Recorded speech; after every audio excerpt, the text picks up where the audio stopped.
नमस्कार दोस्तों, मैं हूँ मधु शर्मा। हिंदी लेखक परिवार के YouTube मंच पर एक बार फिर आपके साथ, और आज आपके लिए लेकर आई हूँ मुंशी प्रेमचंद द्वारा रचित मानसरोवर की कहानियों में से एक बहुत ही सुंदर कहानी, जिसका शीर्षक है घर जमाई।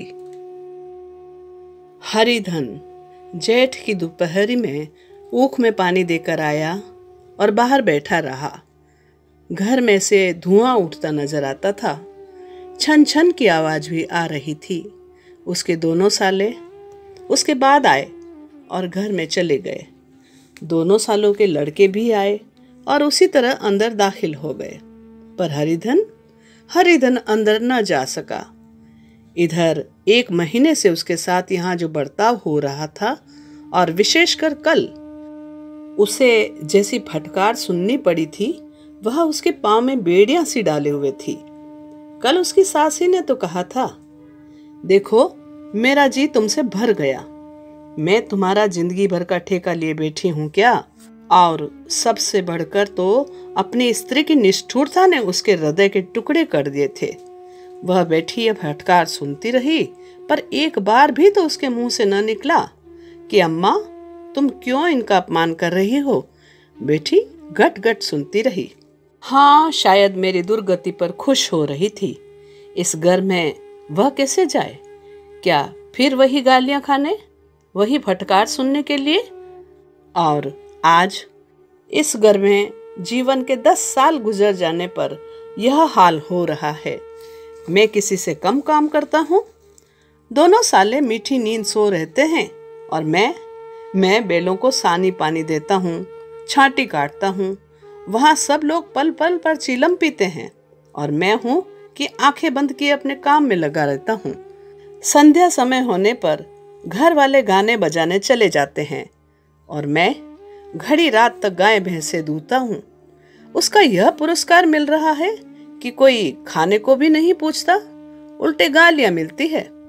उसकी स्त्री घर में से डोल लेकर निकली और बोली, जरा इसे कुएं से खींच लो, एक बूंद पानी नहीं है घर में। हरिधन ने डोल लिया और कुएं से पानी भर लाया। उसे जोर की भूख लगी हुई थी। समझा अब खाने को बुलाने आएंगी, मगर स्त्री डोल लेकर अंदर गई तो वहीं की हो रही। हरिधन थका मांदा क्षुधा से व्याकुल पड़ा पड़ा सो गया। सहसा उसकी स्त्री गुमानी ने आकर उसे जगाया। हरिधन ने पड़े पड़े कहा, क्या है? क्या पड़ा भी न रहने दोगी? और पानी चाहिए क्या? गुमानी कटु स्वर में बोली, गुर्राते क्या हो? खाने को तो बुलाने आई हूं। हरिधन ने देखा उसके दोनों साले और बड़े साले के दोनों लड़के भोजन किए चले आ रहे हैं। उसकी देह में आग लग गई। मेरी अब यह नौबत पहुंच गई कि इन लोगों के साथ बैठकर खा भी नहीं सकता। ये लोग मालिक हैं, मैं उनकी जूठी थाली चाटने वाला हूँ। मैं उनका कुत्ता हूँ जिसे खाने के बाद एक टुकड़ा रोटी डाल दी जाती है। यही घर है जहाँ आज से 10 साल पहले उसका कितना आदर सत्कार होता था। साले गुलाम बने रहते थे, सास मुंह जोती रहती थी, और स्त्री तो पूजा करती थी। तब उसके पास रुपए थे, जायदाद थी। अब वह दरिद्र है। उसकी सारी जायदाद को इन्हीं लोगों ने कूड़ा कर दिया। अब उसे रोटियों के भी लाले हैं। उसके जी में एक ज्वाला सी उठी कि इस वक्त अंदर जाकर सास को और सालों को भिगो भिगो कर लगाएं, पर जब्त करके रह गया। पड़े पड़े बोला, मुझे भूख नहीं है, आज न खाऊंगा। गुमानी ने कहा, न खाओगे मेरी बला से? हाँ, नहीं तो खाओगे तो तुम्हारे ही पेट में जाएगा, कुछ मेरे पेट में थोड़े ही चला जाएगा। हरिधन का क्रोध आंसू बन गया। यह मेरी स्त्री है जिसके लिए मैंने अपना सर्वस्व मिट्टी में मिला दिया। मुझे उल्लू बनाकर यह सब निकाल देना चाहते हैं। वह अब कहाँ जाए, क्या करे? तभी उसकी सास आकर बोली, चलकर खा क्यों नहीं लेते जी? रूठते किस पर हो? यहाँ तुम्हारे नखरे सहने का किसी में बूता नहीं है। जो देते हो वह मत देना, और क्या करोगे? तुमसे मेरी बेटी ब्याही है, कुछ तुम्हारी जिंदगी का ठेका नहीं लिया है। हरिधन ने मर्माहत होकर कहा, हाँ अम्मा, मेरी भूल थी कि मैं यही समझ रहा था। अब मेरे पास है ही क्या कि तुम मेरी जिंदगी का ठेका लोगी। जब मेरे पास धन था तब सब कुछ आता था, अब दरिद्र हूं, तुम क्यों बात पूछोगी? बूढ़ी सास भी मुंह फुलाकर भीतर चली गई। बच्चों के लिए बाप एक फालतू सी चीज, एक विलास की वस्तु है, जैसे घोड़े के लिए चने या बाबुओं के लिए मोहन भोग। माँ दाल रोटी है, मोहन भोग उम्र भर न मिले तो किसका नुकसान है। मगर एक दिन रोटी दाल के दर्शन न हो तो फिर देखिए क्या हाल होता है। पिता के दर्शन कभी कभी शाम सवेरे हो जाते हैं। वह बच्चे को उछालता है, दुलारता है, कभी गोद में लेकर या उंगली पकड़कर सैर कराने ले जाता है, और बस यही उसके कर्तव्य की इति है। वह परदेश चला जाए तो बच्चे की परवाह नहीं होती, लेकिन माँ तो बच्चे का सर्वस्व है। बालक एक मिनट के लिए भी उसका वियोग नहीं सह सकता। पिता कहीं हो, उसे परवाह नहीं, केवल एक उछलने कूदने वाला प्राणी होना चाहिए। लेकिन माता तो अपनी ही होनी चाहिए, 16 आने अपनी। वही रूप, वही रंग, वही प्यार, वही सब कुछ। वह अगर नहीं है तो बालक के जीवन का स्रोत मानो सूख जाता है। फिर वह शिव का नंदी है, जिस पर फूल या जल चढ़ाना लाजमी नहीं, अख्तियारी है। हरिधन की माता का आज 10 साल हुए देहांत हो गया था। उस वक्त उसका विवाह हो चुका था। वह 16 साल का कुमार था, पर माँ के मरते ही उसे मालूम हुआ मैं कितना निस्सहाय हूँ, जैसे उस घर पर उसका कोई अधिकार ही न रहा हो। बहनों के विवाह हो चुके थे, भाई कोई दूसरा न था। बेचारा अकेले घर में जाते भी डरता था। माँ के लिए रोता था, पर माँ की परछाई से डरता था। जिस कोठरी में उसने देह त्याग किया था, उधर वह आंख तक न उठाता था। घर में एक बुआ थी, वह हरिधन को बहुत दुलार करती थी। हरिधन को अब दूध ज्यादा मिलता, काम भी कम करना पड़ता। बुआ बार बार पूछती, बेटा कुछ खाओगे? बाप भी अब उसे प्यार करता, उसके लिए अलग एक गाय मंगवा दी थी। कभी कभी उसे कुछ पैसे दे देता कि जैसे चाहे खर्च करे, पर इन मरहमों से वह गांव पूरा न होता था जिसने उसकी आत्मा को आहत कर दिया था। वह दुलार उसे बार बार माँ की याद दिलाता। सच तो यह है, माँ की घुड़कियों में जो मजा था वह क्या इस दुलार में था? माँ से मांग कर, लड़कर, ठुनक कर, रूठ कर लेने में जो आनंद था वह क्या इस भिक्षादान में था? पहले वह स्वस्थ था, मांग कर खाता और लड़ लड़ कर खाता। अब वह बीमार था, अच्छे से अच्छे पदार्थ उसे दिए जाते, पर भूख न थी। 10 साल तक वह इस दशा में रहा। फिर दुनिया बदल गई।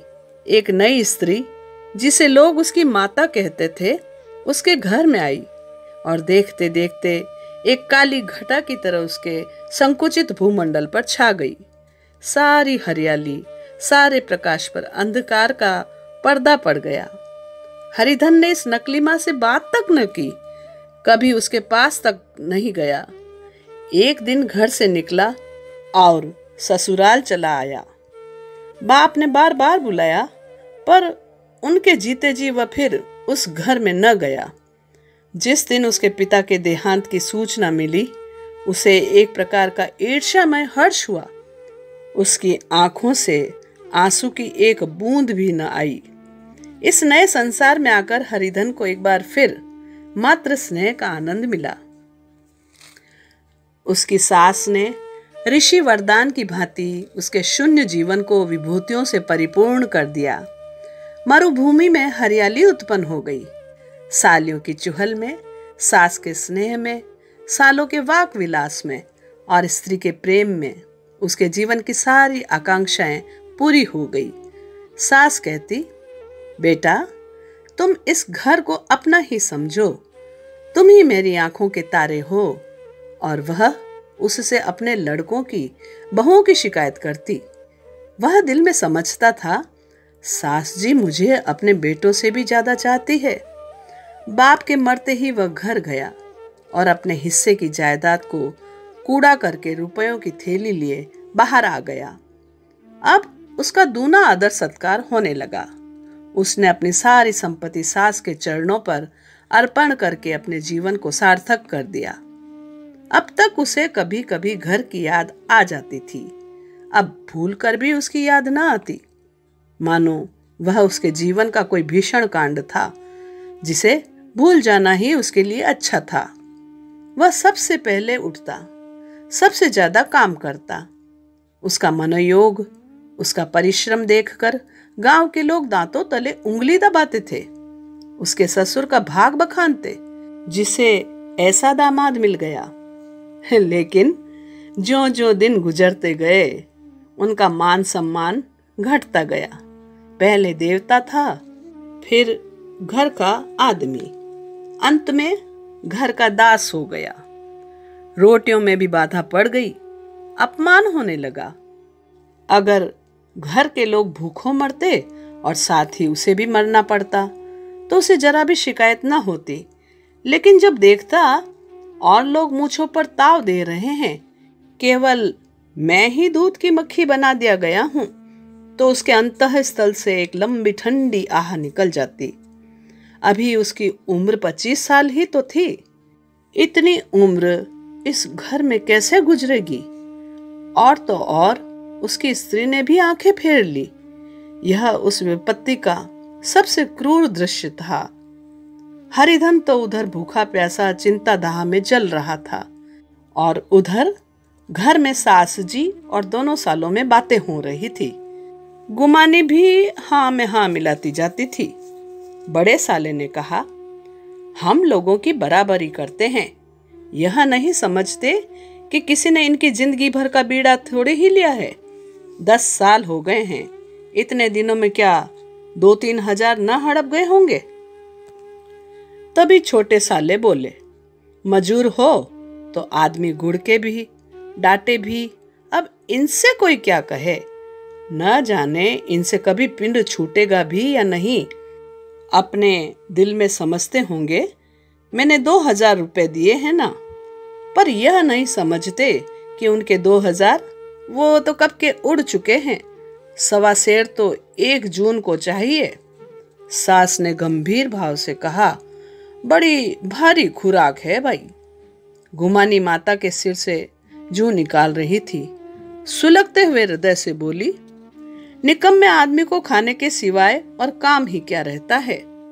बड़ा बोला, खाने की तो खैर कोई बात नहीं है, जिसकी जितनी भूख हो उतना खाए, लेकिन कुछ पैदा भी तो करना चाहिए। यह नहीं समझते हैं कि पहुनाई में किसी के कितने दिन कटे हैं। तभी छोटे ने कहा, मैं तो एक दिन कह दूंगा, अब अपनी राह लीजिए, आपका कर्जा नहीं खाया है। गुमानी घर वालों की ऐसी ऐसी बातें सुनकर अपने पति से द्वेष करने लगी थी। अगर वह बाहर से 4 पैसे लाता तो इस घर में उसका कितना मान सम्मान होता। वह भी रानी बनकर रहती। न जाने क्यों बाहर जाकर कमाते उसकी नानी मरती है। गुमानी की मनोवृत्तियां अभी तक बिल्कुल बालपन की सी थी। उसका कोई अपना घर न था। उसी घर का हित अहित उसके लिए भी प्रधान था। वह भी उन्हीं शब्दों में विचार करती, इस समस्या को उन्हीं आंखों से देखती जैसे उसके घर वाले देखते थे। सच तो यही है, 2000 रुपए में क्या किसी को मोल ले लेंगे? 10 साल में 2000 होते ही क्या हैं? 200 ही तो साल भर के हुए। क्या 2 आदमी साल भर में 200 ही खाएगा? फिर कपड़े लत्ते, दूध, घी सभी कुछ तो हैं। 10 साल हो गए हैं, एक पीतल का छल्ला तक नहीं बना।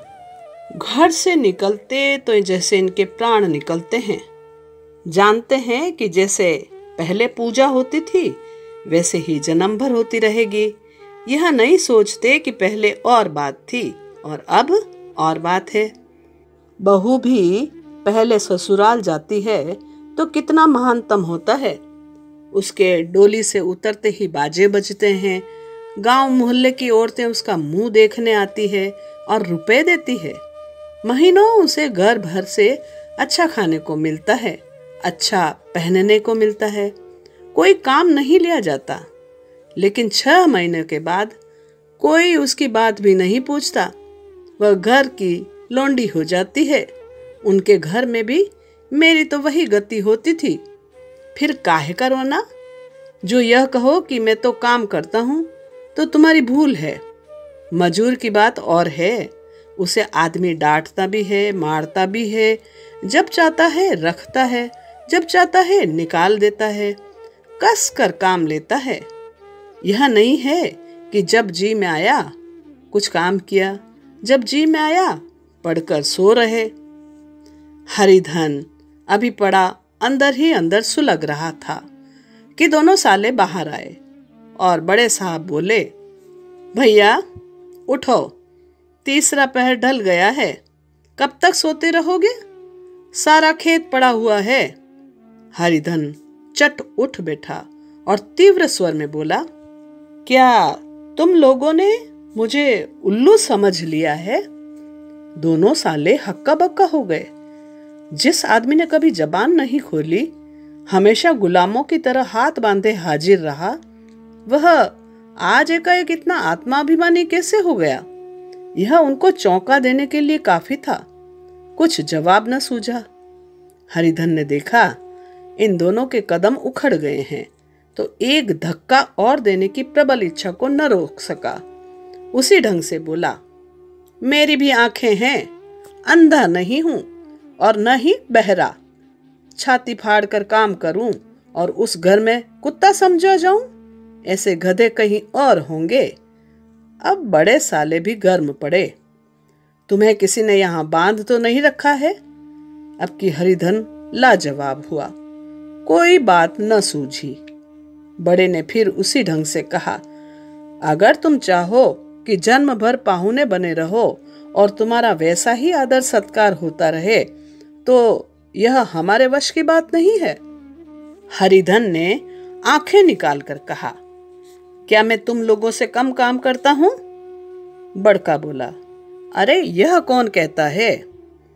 हरिधन फिर बोला, तो तुम्हारे घर की नीति है कि सबसे ज्यादा काम करे वही भूखों मारा जाए। बड़ा बोला, तुम खुद खाने को नहीं गए, क्या कोई तुम्हारे मुंह में कोर डाल देता? हरिधन ने ओठ चबाकर कहा, मैं खुद खाने नहीं गया? कहते तुम्हें लाज नहीं आती? नहीं आई थी बहन तुम्हें बुलाने? छोटे साले ने कहा, अम्मा भी तो आई थी, तुमने कह दिया मुझे भूख नहीं है तो क्या करती? सास भीतर से लपकी चली आ रही थी। यह सुनकर बोली, कितना कहकर हार गई थी, कोई उठे न तो मैं क्या करूं? हरिधन ने विष, खून और आग से भरे स्वर में कहा, मैं तुम्हारे लड़कों का झूठा खाने के लिए हूं? मैं कुत्ता हूं कि तुम लोग खाकर मेरे सामने रूखी रोटी का एक टुकड़ा फेंक दो? बुढ़िया ने ऐंठ कर कहा, तो क्या तुम लड़कों की बराबरी करोगे? हरिधन परास्त हो गया। बुढ़िया ने एक ही वाक प्रहार में उसका काम तमाम कर दिया। उसकी तनी हुई भवें ढीली पड़ गई, आंखों की आग बुझ गई, फड़कते हुए नथुने शांत हो गए। किसी आहत मनुष्य की भांति वह जमीन पर गिर पड़ा। क्या तुम मेरे लड़कों की बराबरी करोगे? यह वाक्य एक लंबे भाले की तरह उसके हृदय में चुभता चला जाता था। न हृदय का अंत था, न उस भाले का। सारे घर ने खाना खाया पर हरिधन न उठा। सास ने मनाया, सालियों ने मनाया, ससुर ने मनाया, दोनों साले मनाकर थक गए। हरिधन न उठा। वहीं द्वार पर एक टाट पर पड़ा रहा था। उसे उठाकर सबसे अलग कुएं पर ले गया और जगत पर बिछाकर पड़ा रहा। रात भीग चुकी थी। अनंत आकाश में उज्जवल तारे बालकों की भांति क्रीड़ा कर रहे थे। कोई नाचता था, कोई उछलता था, कोई हंसता था, कोई आंखें मीचकर फिर खोल देता था। रह रह कर कोई साहसी बालक सपाटा भरकर एक पल में उस विस्तृत क्षेत्र को पार कर लेता था और न जाने कहाँ छिप जाता था। हरिधन को अपना बचपन याद आया, जब वह भी इसी तरह क्रीड़ा करता था। उसकी बाल स्मृतियां उन्हीं चमकीले तारों की भांति प्रज्वलित हो गई। वह अपना छोटा सा घर, वह आम के बाग जहां वह केसरिया चुना करता था, वह मैदान जहां कबड्डी खेला करता था, सब उसे याद आने लगे। फिर अपनी स्नेहमयी माता की सहृदय मूर्ति उसके सामने आकर खड़ी हो गई। उन आंखों में कितनी करुणा थी, कितनी दया थी। उसे ऐसा जान पड़ा मानो माता आंखों में आंसू भरे उसे छाती से लगा लेने के लिए हाथ फैलाए उसकी ओर चली आ रही है। वह उस मधुर भावना में अपने को भूल गया। ऐसा जान पड़ा मानो माता ने उसे छाती से लगा लिया है और उसके सिर पर हाथ फेर रही है। वह रोने लगा, फूट फूट कर रोने लगा। उसी आत्मसम्मोहित दशा में उसके मुंह से यह शब्द निकला, अम्मा, तुमने मुझे इतना भुला दिया। देखो तुम्हारे प्यारे लाल की क्या दशा हो रही है। कोई उसे पानी को भी नहीं पूछता। क्या जहां तुम हो वहां मेरे लिए जगह नहीं है? सहसा गुमानी ने आकर पुकारा। सो गए क्या? नोज किसी को ऐसी राक्षसी नींद न आए। चलकर खा क्यों नहीं लेते? कब तक कोई तुम्हारे लिए बैठा रहे? हरिधन उस कल्पना जगत से क्रूर प्रत्यक्ष में आ गया। वही कुएं की जगत थी, वही फटा हुआ टाट, और गुमानी सामने खड़ी कह रही थी, कब तक कोई तुम्हारे लिए बैठा रहे। हरिधन उठ बैठा और मानो तलवार म्यान से निकाल कर बोला, भला तुम्हें मेरी सुध तो आई? मैंने तो कह दिया था मुझे भूख नहीं है। गुमानी बोली, तो के दिन न खाओगे? अब इस घर का पानी भी न पीऊंगा। तुझे मेरे साथ चलना है या नहीं? दृढ़ संकल्प से भरे इन शब्दों को सुनकर गुमानी सहम उठी। बोली, कहाँ जा रहे हो? हरिधन ने मानो नशे में कहा, तुझे इससे क्या मतलब? मेरे साथ चलेगी या नहीं? फिर पीछे से न कहना मुझसे कहा नहीं। गुमानी आपत्ति के भाव से बोली, तुम बताते क्यों नहीं कि कहाँ जा रहे हो? तू मेरे साथ चलेगी या नहीं? जब तक तुम न बता दोगे मैं नहीं जाऊंगी। तो मालूम हो गया तू नहीं जाना चाहती। मुझे इतना ही पूछना था, नहीं अब तक मैं आधी दूर निकल गया होता। यह कहकर वह उठा और अपने घर की ओर चला। गुमानी पुकारती रही, सुन लो, अरे सुन तो लो। पर उसने पीछे फिर कर भी न देखा। 30 मील की मंजिल हरिधन ने 5 घंटों में तय की। जब वह अपने गांव की अमराइयों के सामने पहुंचा तो उसकी मातृभावना उषा की सुनहरी गोद में खेल रही थी। उन वृक्षों को देखकर उसका विह्वल हृदय नाचने लगा। मंदिर का वह सुनहरा कलश, उसे देखकर वह इस तरह दौड़ा मानो एक छलांग में उसके ऊपर जा पहुंचेगा। वह वेग में दौड़ा जा रहा था, मानो उसकी माता गोद फैलाए उसे बुला रही हो। जब वह आमों के बाग में पहुंचा, जहां डालियों पर बैठकर वह हाथी की सवारी का आनंद पाता था, जहां की कच्ची बेरों और लिसोड़ों में एक स्वर्गीय स्वाद था, तो वह बैठ गया और भूमि पर सिर झुकाकर रोने लगा, मानो अपनी माता को अपनी विपत्ति कथा सुना रहा हो। वहां की वायु में, वहां के प्रकाश में मानो उसकी विराट रूपिणी माता व्याप्त हो रही थी। वहां की अंगुल अंगुल भूमि माता के पद चिन्हों से पवित्र थी। माता के स्नेह में डूबे हुए शब्द अभी तक मानो आकाश में गूंज रहे थे। इस वायु और इस आकाश में न जाने कौन सी संजीवनी थी जिसने उसके शोकार्त हृदय को बालोत्साह से भर दिया। वह एक पेड़ पर चढ़ गया और उधर से आम तोड़ तोड़ कर खाने लगा। सास के वह कठोर शब्द, स्त्री का वह निष्ठुर आघात, वह सारा अपमान वह भूल गया। उसके पांव फूल गए थे, तलवों में जलन हो रही थी, पर इस आनंद में उसे किसी बात का ध्यान न था। सहसा रखवाले ने पुकारा, वह कौन ऊपर चढ़ा हुआ है रे? उतर अभी, नहीं तो ऐसा पत्थर खींचकर मारूंगा कि वहीं ठंडे हो जाओगे। उसने कई गालियां भी दी, पर इस फटकार और इन गालियों में इस समय हरिधन को अलौकिक आनंद मिल रहा था। वह डालियों में छिप गया, कई आम काट काट कर नीचे गिराए और जोर से ठट्ठा मारकर हंसा। ऐसी उल्लास से भरी हुई हंसी उसने बहुत दिन से न हंसी थी। रखवाले को वह हंसी परिचित सी मालूम हुई, मगर हरिधन यहाँ कहाँ? वह तो ससुराल की रोटियां तोड़ रहा है। कैसा हंसोड़ा था, कितना चिबिल्ला, न जाने बेचारे का क्या हाल हुआ होगा। पेड़ की डाल से तालाब में कूद पड़ता था, पर अब गांव में ऐसा कौन है? डांट कर बोला, वहां बैठे बैठे हंसोगे तो आकर सारी हंसी निकाल दूंगा, नहीं सीधे से नीचे उतर आओ। वह गालियां देने जा रहा था कि एक गुठली आकर उसके सिर पर लगी। सिर सहलाता हुआ बोला, यह कौन शैतान है? नहीं मानता? ठहर तो मैं आकर तेरी खबर लेता हूं। उसने अपनी लकड़ी नीचे रख दी और बंदरों की तरह चटपट ऊपर चढ़ गया। देखा तो हरिधन बेटा मुस्कुरा रहा है। चकित होकर बोला, अरे हरिधन, तुम यहाँ कब आए? इस पेड़ पर कब से बैठे हो भाई? दोनों बचपन सखा वहीं गले मिले। यहाँ कब आए? चलो घर चलो भले आदमी। क्या वहां आम भी मयस्सर न होते थे? हरिधन ने मुस्कुरा कर कहा, मंगरू, इन आमों में जो स्वाद है वह और कहीं के आमों में नहीं है। गांव का क्या रंग ढंग है? मंगरू बोला, सब चैन चान है भैया, तुमने तो जैसे नाता ही तोड़ लिया।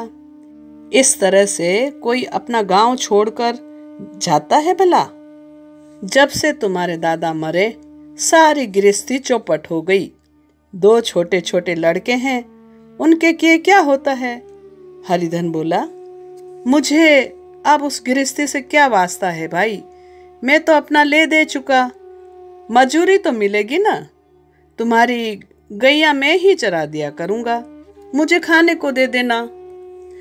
मंगरू ने अविश्वास के भाव से कहा, अरे भैया कैसी बातें करते हो, तुम्हारे लिए जान तक हाजिर है। क्या ससुराल में अब न रहोगे? कोई चिंता नहीं, पहले तो तुम्हारा घर ही है, उसे संभालो। छोटे छोटे बच्चे हैं, उनको पालो। तुम नई अम्मा से नाहक डरते हो, बड़ी सीधी है बेचारी, बस अपनी माँ ही समझो, तुम्हें पाकर तो निहाल हो जाएगी। अच्छा, घर वाली को भी लाओगे ना? हरिधन बोला, उसका अब मुंह न देखूंगा, मेरे लिए तो वह मर गई। मंगरू बोला, तो दूसरी सगाई हो जाएगी, अब की ऐसी मेहरिया ला दूंगा, उसके पेट धो धो कर पियोगे।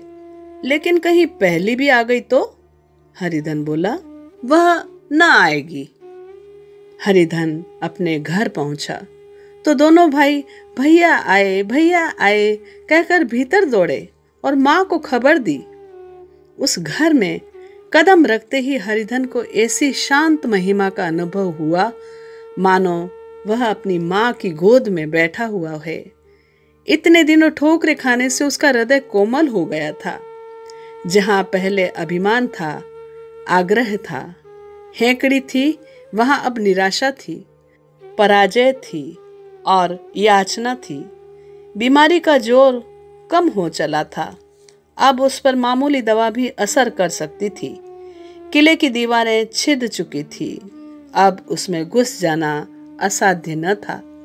वही घर जिससे वह एक दिन विरक्त हो गया था, अब गोद फैलाए उसे आश्रय देने को तैयार था। हरिधन का निरालंब मन यह आश्रय पाकर मानो तृप्त हो गया।